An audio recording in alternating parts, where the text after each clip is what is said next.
of health.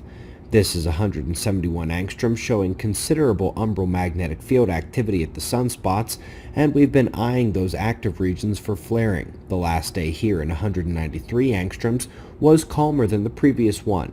Minor plasma surges, C-class flares, and the turning out of the coronal hole. Its solar wind stream should be arriving in the next day or two and is expected to continue the geomagnetic activity. None of the plasma motions on the sun were titanic the last 24 hours. You can see the minor surges and smaller jets here. About the only thing we had in terms of significant eruptive activity is from the southern Earth-facing plasma filament. You will see it eject southward here after tearing out of the corona. Its southward ejection is taking it away from our planet.